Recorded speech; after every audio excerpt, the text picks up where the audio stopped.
are looking for some healthy Thanksgiving recipes that have all the taste, but you need to have less fat and calories. All the taste, though. That's the important thing. Rachel Cook is a nutritionist and the owner of Seven Sisters Market Bistro in Hadley. She's here to show us how to make a tasty Thanksgiving salad. Rachel, great to have you here. Great, thank you.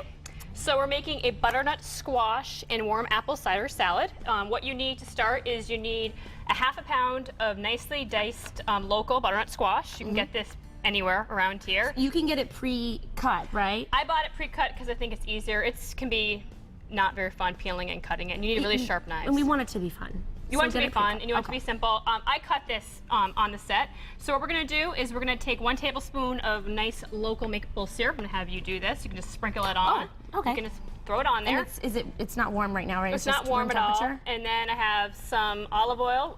Same thing, 1 tablespoon. Just put that on here too? Just put it on there. Drizzle away? Drizzle it away. All right. You want to make sure that your oven is preset to 400 degrees, please.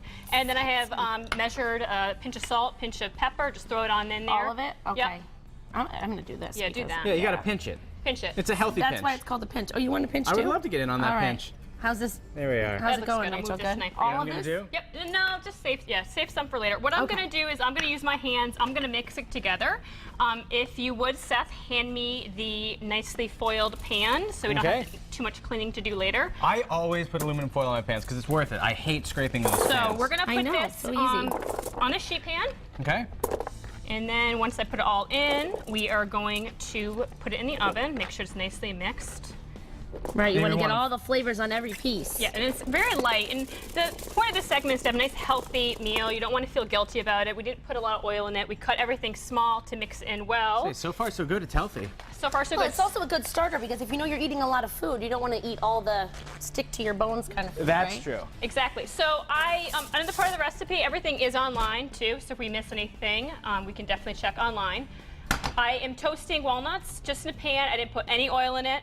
Just nice whole walnuts. And they don't stick when you do that? No, they don't stick. We're just letting them toast. Oh, probably because they have like their own oils, Does I it guess. bring out a different flavor when you toast it? It does enhance the flavor. So I'm going to turn this front burner on a little bit more. What we're going to do is, so it's a warm salad. We have arugula and we also have dinosaur kale. And we are going to add some 3/4 of a cup of local apple cider. Local, that's the key, right? The key. That's what it's all about. We have about a 2 tablespoons of freshly minced shallots we're going to add in. And then I also have some local, everybody seems to be making apple cider vinaigrette lately, or vinegar. So we're going to add local apple cider vinegar. That's a nutritional powerhouse right there. Yes, it is. As well as dinosaur kale. And I want to key in on this for a second. This is dinosaur kale. Now, you were telling us earlier, why, in your opinion, is it called dinosaur kale? Because of the gills. Because it looks just like a dinosaur, right? Look at that. And it's very, kale is super rich in vitamin A. Very, very rich in vitamin A. And also the texture, it can hold on to a lot of heat. So, yeah. Is it good? Good stuff. Yeah, it's good. And you can eat it raw. I like it raw. I think last time we put it in a smoothie. Yeah, we did. Have some. So you got to try from the top area. Okay. All right, I'll try it. It's good, right? You can make kale chips with it and for stuff something like that. that's like super healthy, it's on the tastier side. So this needs to reduce a little bit. We got to bring this down to about half its consistency. So it still has a little bit of reducing to do. How long does that take typically? It would take about 6 minutes. Okay. So we'll let that happen. In about 6 minutes, we're going to let this reduce. I'm going to cover this up. We're going to turn. These look like they're done. We're going to turn this burner off. And then I think it is off. We're going to chop these up. Okay. So I actually did, the recipe calls for arugula. I opted to change it just a little bit and add kale to it. So we're just going to chop it. Okay. Now, the squash that's in the oven, do you have to turn that at all? We can shake it a little bit. Okay. We're going to let it sit in the oven for about 15 minutes. After 15 minutes, we're going to add cranberries to it. When you cook the cranberries, it's going to plump up a little bit. The cranberries are? Yep, they will. Because they're already dried anyways, right? Exactly. Huh. So I'm just going to put this on the salad. There's no regular lettuce in this either. Which It's arugula. Like. Have you had arugula before? It's kind of peppery. Can I grab one off the plate? Absolutely. This is a nice little centerpiece too to start your meal. It is. And I have this every Thanksgiving. We always have it. It's simple, it's clean. I like Parmesan cheese. I think Parmesan cheese goes really nicely with arugula. I'm going to put it on here. You can definitely opt to not have it if you're concerned about anything. And what's nice is once you put the salad dressing on, which is warm, and the butternut squash, which is warm, the cheese will melt a little bit, which is really nice. So put that on. Oh my gosh, This what is a nice reducing. salad. All right, so we're gonna let that happen, and Yeah, why don't we check in a little bit later, gonna because check in. we also have apple crisp, right? We have apple crisp. Apple crisp, and the recipe is only on mymassappeal.com. and also tips for healthier Thanksgiving. Ooh, We're gonna got go over that. those. So don't go anywhere, because we're about to learn a whole lot more. But also today on Mass Appeal, you might have...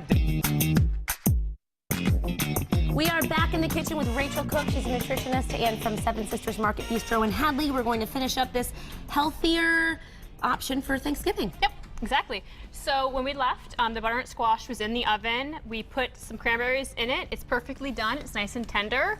You're gonna have to taste test it. The pan is hot. Yep, that's hot. Official taste tester. Yep, we'll put that on the salad in just a bit. So what we did was reduce the cider, the vinegar, and the shallots. You can tell it's a lot smaller than less than it was before, definitely. We are going to whisk in half a cup of olive oil, and we are also going to add some Dijon mustard to thicken it up a little bit.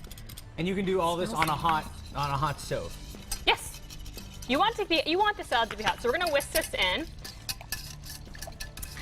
I've not really had many hot salads. Well, you're about to. Ooh, it's I am very about good. to. I'm really excited about So this. I'm going to portion this out. Okay. Well, you know what it is? I think, people in the summertime, they eat a bunch of salads because they want to stay healthy. But in the fall, people just want those heavy meals that really fill you They up, want the comfort the warmth, food. Yeah. right. This will definitely fill you up. It has a lot of nutritional value to it, vitamin A, fiber. Butternut squash has a really good texture too, so it fills you up like any protein would. It also, like I said before, rich in vitamin A in both the kale and the butternut squash.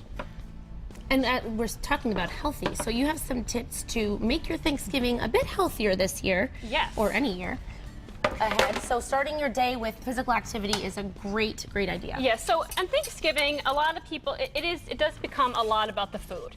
So you want to think about how you can stay active. Do something with your family, whether it's a walk or anything else, a hike. I always like to take a hike up one of our really nice mountains we have in the area.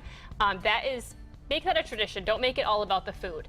Another thing to do is eat breakfast. People always skip breakfast. They're so excited. It's a funny thing. I purposely skip breakfast so that I can eat as much as possible on Thanksgiving. So you And have an apparently, empty tummy to it's fill. not a good idea. No, and you don't want to eat as much as possible. Yes, you're going to enjoy what your grandmother makes or what your mom makes because she only makes it once a year, and that's important. That still creates a tradition and an important value. But maybe police your portions. Maybe think about something. Say if you really want that pie or that stuffing. I mean, stuffing is my favorite. So good. Mine too. His I too. love stuffing. I love stuffing, but then say, okay, I'm going to have a small amount of stuffing, maybe.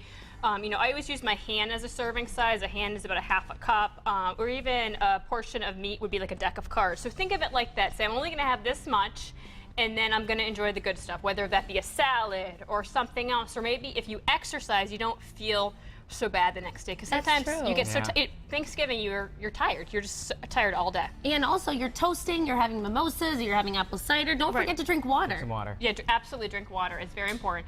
So we have our salad. You want to serve it when it's warm, but I mean it's still good.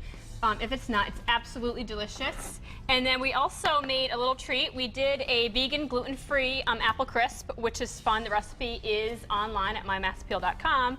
We made it so it has everything you want to eat. You don't need to feel bad about it. And if you wanted to add that whipped cream or that ice cream, then you can. And it's gluten-free, which is a lot of people are looking for those recipes that they can still indulge without having Absolutely. gluten. So unfortunately, we don't have time to make this today and show you the recipes. You're going to have to go to our website. It's a web exclusive, mymassappeal.com. Later today, click on Taste Appeal. Thanks so much, Rachel. Thank What you. a great recipe. Ahead on Mass Appeal.